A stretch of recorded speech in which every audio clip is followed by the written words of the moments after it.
Hello, Scorpio, Sun, Moon, Rising, and Venus signs. Kamusta kayo? Sana po ay nasa mabuti kayong kalagayan. Welcome back po sa Star Tarot. At kung bago kayo rito, welcome din po kayo. Please subscribe, like, share my videos, and leave me a comment kung nakaresonate po kayo. Thank you. So, Scorpio, first card, we have share. The BCB should still make time for each flower. Ayan. So, siguro likas na mapagbigay kayo, Scorpio. Natural sa inyo yung pagiging generous. Kaya feeling ko sa ngayon, mas marami pa kayong mai-share sa iba. Mas marami pa kayong ibibigay. And the more you give, the more you receive. 'Di ba? May kasabihan na ganun. Kaya feeling ko dito, you will be blessed with more, of what you already have. Kasi nga, 'di ba, kapag kayo mapagbigay, bibiyayaan din kayo lalo ng universe. Mas papadalhan kayo na mas marami pang blessings so that you can share with other people pa.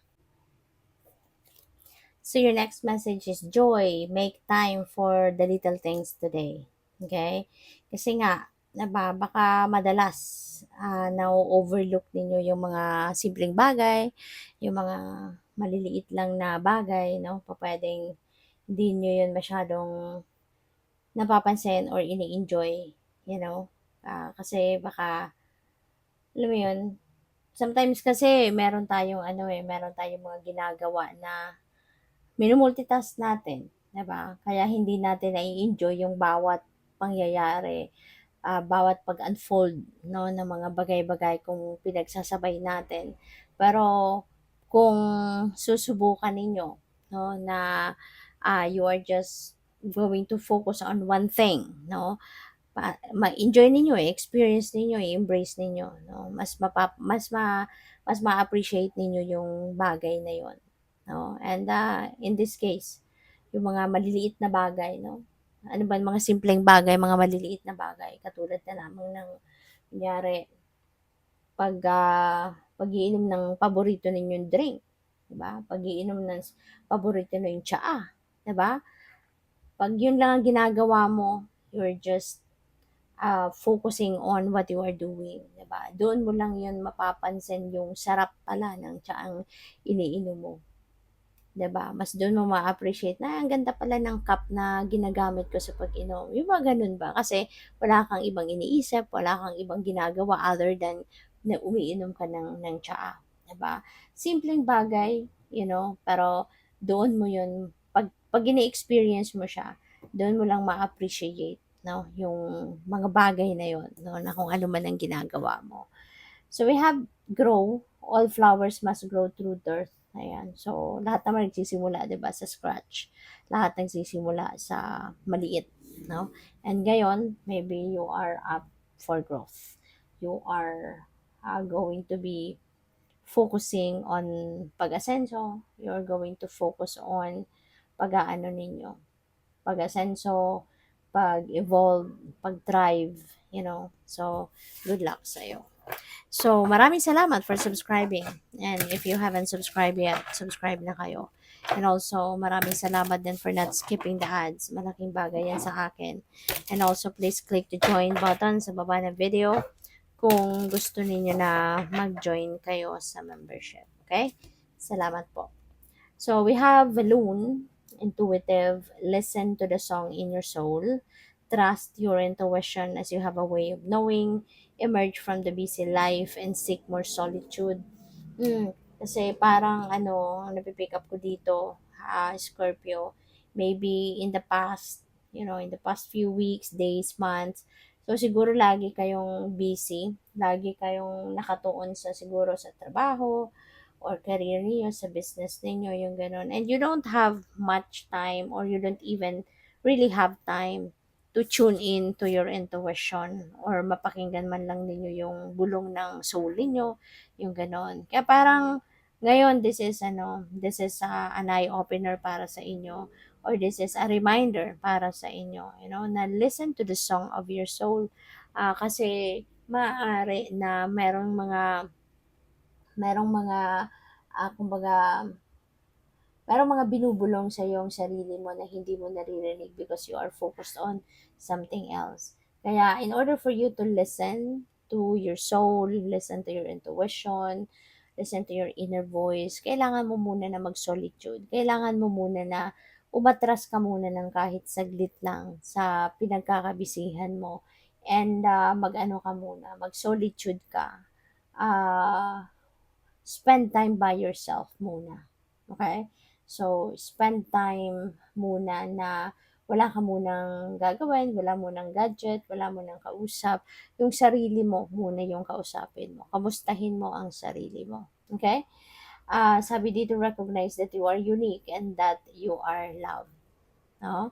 Kaya wag din yung isipin na wala nagmamahal sa inyo, wag mong isipin na mag-isa ka lang. Kasi si spirit realm pa lang, no?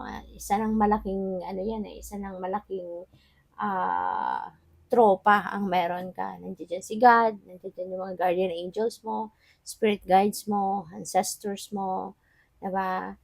And yung mga, ano, yung mga ascended masters ninyo, diba? So, ang dami mong kasangga, ang dami mong tropa sa spirit realm. Kaya hindi ka nag-iisa. Marami nagmamahal sa'yo. So, we have peacock, vibrancy. Ayan, napakaganda rin ito. Sabi dito, you were born to shine and inspire. Diba? Ito yung isa sa iyong mga misyon. Ito yung isa sa mga purpose mo sa buhay. You are here to inspire other people. You are here in this world para maging liwanag ka para sa iba, maging source ka of inspiration, of motivation, maging ikaw yung magiging rock dahil kumbaga ng mga tao sa paligid mo, ikaw yung pinaghuhugutan ng lakas, 'di ba?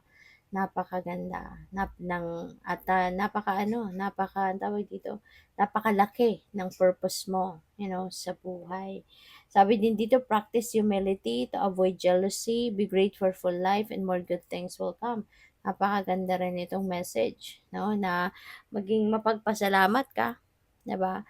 The more na you are appreciative and grateful, no, kapag ikaw ay nagpapasalamat sa mga biyaya, na-appreciate mo yung mga blessings na binibigay sa iyo ng universe, mas marami pang ibibigay sa iyo. Mas marami pang magagandang bagay, no, ang ireregalo sa iyo ng divine universe. Kaya huwag kayong makakalimot na magpasalamat. Be true to yourself and recognize your brilliance. Yun, importante din yun. Maging totoo ka sa sarili mo. Okay? Be true to yourself and recognize also your brilliance. Recognize um, yung good heart mo, 'di ba? Yung pagiging compassionate mo. Ayun, i-embrace mo 'yon. So we have unicorn and infinite possibilities. You are the sovereign of the seen and unseen worlds. The magic of love surrounds you. Beauty transforms you. Listen to the spirits of light, abandon the darkness, and go beyond the ordinary and become the legendary. So, ang dami, 'di ba? Ang daming mga posibilidad, oportunidad na maaaring nandiyan nakapaligid sa'yo, 'di ba? Ang dami mong ang daming puwedeng magbago dito sa buhay mo, ang daming puwedeng ma-improve or ang daming puwede mong i-improve sa sarili mo sa ngayon, ang dami mong puwedeng gawin na pagbabago, sa buhay mo that can also affect other people in a good way, yung gano'n, 'no? So, yun, buksan mo ang sarili mo, buksan mo yung puso mo para sa mga bagong oportunidad and posibilidad na 'to. Kasi ang mga bagay na 'to, hindi lang ito para sa'yo. This is not just for you, but these are the blessings that will be given to you na magagamit mo din para maging blessing ka din sa iba. So, good luck. Thank you for watching. Love and light. Namaste.